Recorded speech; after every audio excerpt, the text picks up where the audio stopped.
अस्सलामुअलैकुम। तो चलिए फिर से एक हटके मटन की रेसिपी बनाते हैं जिसका नाम है मटन शोरमा पॉकेट्स। बहुत ही लजीज है। अगर आप नहीं बनाए तो बहुत ही बेहतरीन डिश मिस कर जाइएगा। इसके लिए ज़रूर बनाइएगा। वैसे ये दोनों यानी वाइट सॉस और रेड चटनी है ना, मैंने बनाई है और इसी वीडियो में आप आगे इसकी रेसिपी भी देखेंगे। तो चलिए शुरू करते हैं, लेकिन लेकिन उससे पहले इस वाले वीडियो को लाइक कर दीजिए। चलिए बनाते हैं ऑर्डिनरी इंग्रेडिएंट से एक्स्ट्रॉर्डिनरी डिश आज की। ये है आधा किलो मटन, बोनलेस, धोई हुई है, चर्बी निकाली हुई है। मैंने बड़े बड़े पीसेस किए, आप मीडियम पीस कर सकते हैं। 2 टेबल स्पून गाढ़ी दही डाल दीजिए। 1 टेबल स्पून अदरक लहसुन का पेस्ट, आधा छोटे चाय का चम्मच नमक, 1.5 छोटे चाय का चम्मच काश्मीरी लाल मिर्च पाउडर, आपका स्पाइसी हो तो कम डालिएगा। आधा छोटे चाय का चम्मच गरम मसाले का पाउडर, आधा छोटे चाय का चम्मच भुना पीसा जीरा पाउडर, 1/4 छोटे चाय का चम्मच काली मिर्चों का पाउडर, 1/4 छोटे चाय का चम्मच हल्दी पाउडर, आधा छोटे चाय का चम्मच धनिया पाउडर, आधा छोटे चाय का चम्मच टिक्का मसाला यानी कि तंदूरी मसाला, थोड़ा सा मैं जाफरान डाल रही हूँ। आपने नहीं डालना है तो आप स्किप कर सकते हैं।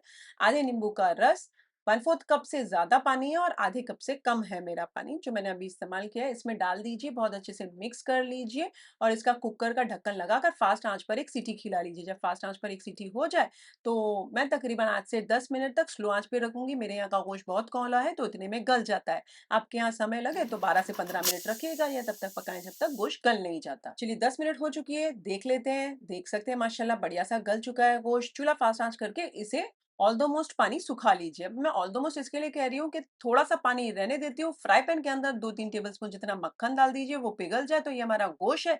ये डालकर इसे बढ़िया सा ड्राई आउट कर लीजिए और ड्राई आउट करने में उलट पलट करते हुए हल्के हल्के स्पॉट्स आ जाएं, जैसे तंदूरी के अंदर कैसे आते हैं, हल्के हल्के गहरे स्पॉट्स आ जाएं, वहां तक ही आपने इसे पकाना है। फास्ट आंच ही रखिएगा, उलट पलट करते रहिएगा। जब वैसे गहरे दोनों ओर से स्पॉट्स आ जाएं तो चूल्हे को कर दीजिएगा बंद। वैसे इस वीडियो को लाइक कर दीजिए और आप कौन से देश और शहर से मेरे साथ कमेंट सेक्शन में ज़रूर शेयर कीजिएगा। चलिए ये पूरी तरीके से ड्राई आउट हो चुका है, दोनों ओर से स्पॉट्स आप भी गए हैं। तो मैं यहाँ चूल्हा तो कर दी बंद, एक स्टील की वाटी रख दीजिए, गरम करा हुआ कोयला रख दीजिए वाटी के ऊपर और तेल घी या मक्खन डालें उसके ऊपर, क्विकली ढक दीजिए। स्मोक ना निकले इस तरीके से उसका सिक्योर कर दीजिएगा। अगर कोई होल वगैरह हो तो कोयले के टांडे से बढ़िया ही फ्लेवर आएगा। 10 मिनट रहने दीजिए। 10 मिनट हो जाए तो कोयले को निकाल कर फेंक दीजिए और इसे एक चॉपिंग बोर्ड पर डालकर इस तरीके से छुरी और कांटे की मदद से छोटे छोटे पीस कर लीजिए और इसे वापस वही फ्राई पैन में डालकर साइड पर रख दीजिए। मैंने सब्जियां अपने पसंद की काटी हैं। थोड़ी सी कैबेज है, प्याज है, गाजर है, तीनों कलर की शिमला मिर्च है, सारी थोड़ी थोड़ी चीजें ली है और ये पीटा ब्रेड है, छोटे छोटे हैं। चलिए अब हम व्हाइट मायो सॉस कहिए या फिर मायो डिप कहिए वो बना लेते हैं। मिक्सर जार के अंदर 1 कप मायोनीज डाल दीजिए।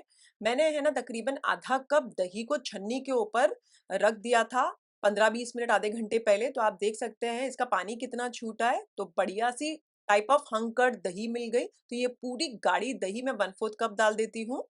एक नींबू का रस डाल दीजिए। वैसे बहुत छोटी कली लहसुन की है तो मैं यहाँ 12-13 डाल रही हूँ, आपकी बड़ी हो तो 4-5 डालिएगा। 1 छोटे चाय का चम्मच मैं यहाँ इटालियन मिक्स डाल रही हूँ, आप ऑरिगेनो डाल सकते हैं। 1/4 छोटे चाय का चम्मच नमक डाल दीजिए। 1/4 छोटे चाय का चम्मच काली मिर्चों का पाउडर, 1 छोटे चाय का चम्मच शक्कर डाल दीजिए और 2.5 छोटे चाय के चम्मच भुनी हुई तिल। वैसे ये सफेद तिल है, थोड़ी देर सिर्फ तवे पर मैंने भून लिया। अब ये डाल दीजिए और इसे बढ़िया सा पीस लीजिए। एक चीज डालना मैं भूल गई, यहाँ डाल देती हूँ 2 छोटे चाय के चम्मच मैं तेल डाल रही हूँ, ऑलिव ऑयल। और यहाँ पर मैं 1 छोटे चाय का चम्मच सिरका डाल रही हूँ, मुझे खट्टा कम लगा था। तो मिक्स कर लीजिए, ब्लेंड कर लीजिए और इसे एक बाउल में निकाल कर साइड पर रख दीजिए। अब क्विकली एक रेड चटनी बना लेते हैं बढ़िया सी। तो मैंने है ना तकरीबन आधे घंटे पहले गर्म पानी के अंदर, आधा कप गर्म पानी के अंदर 9 सूखी हुई लाल मिर्च डाल दी थी। ये अच्छी फूल गई आधे घंटे के बाद।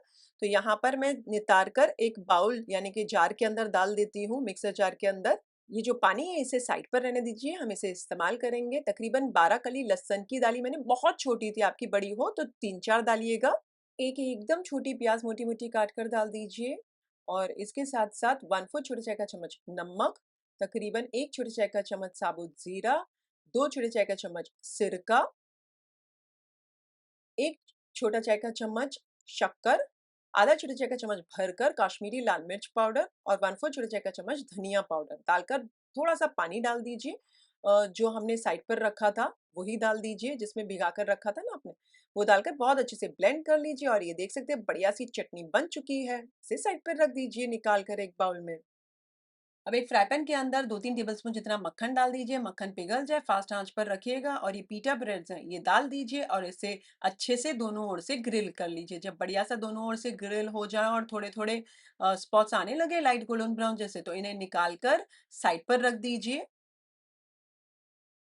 एक लाइक कर दीजिए इस वाले वीडियो को यहाँ तक पहुँचे हैं तो। अच्छा, सब्जियों को मिक्स कर लीजिए, आप चाहें तो नमक, काली मिर्च डाल सकते हैं। साइड पर जो हमने बनाकर रखे हैं हमारे पीटा ब्रेड, इनको बीच में से इस तरीके से काट दीजिए।